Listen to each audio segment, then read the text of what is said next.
Andrew Yeomanson, DJ La Spam. And so I know you've been into music for a long time. So what really got you into music as a career? What got me into it? As a career though. Well, just I got lucky, I guess, because I really, honestly, I moved to Miami in 1990. Um, After dropping out of college, doing all kinds of jobs, whatever, I just liked it here.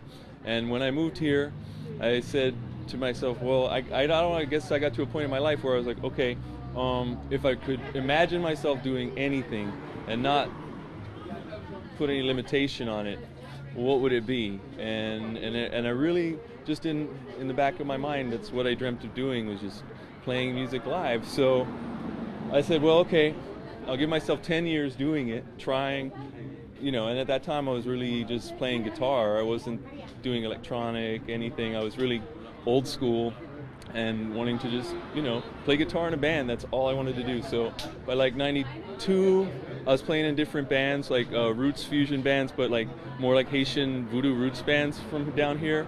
And then by 94, they kind of fell apart, and I started Spam All Stars. It was like a recording project, just experimental, pure experiment. I would just go and whatever came out, and finally, I started liking what I was recording enough to play for friends, and we started doing a few gigs. 95, I got a gig playing guitar with a guy called Neil Latta, a singer-songwriter from here in Miami. He had a record deal with Capitol, and that's when I guess I transitioned from having a day job and working in a restaurant to being a musician and just only doing that, which was like my dream come true at the time. We went in a big recording studio, did a record for a major label, toured everywhere in the States, around the world. And that was 3 years of my life. But by 98, that was sort of not, we weren't working as much as a band. And I was back in Miami, back doing whatever jobs I could, I was like hustling. And that's when I started DJing. And I was like, okay, obviously Miami doesn't have a whole lot of gigs for a guitar player, so I'm going to DJ too. I'm going to work in the record store. I'll do whatever. And I revived the group that year too. And I got a pirate radio show, and that lasted about a year and a half. And on the pirate radio show, I'd make beats, and I'd take my beats to the show and mix live on the air and experiment. Again, it's just like pure experimenting all the time. And a couple people heard the show and what we were doing and blah, blah, blah, I don't know.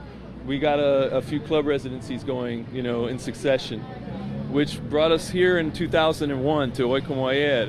We'd kind of been working on our thing for a while and improving it and seeing what worked, and the beats I was making were getting a little bit better defined.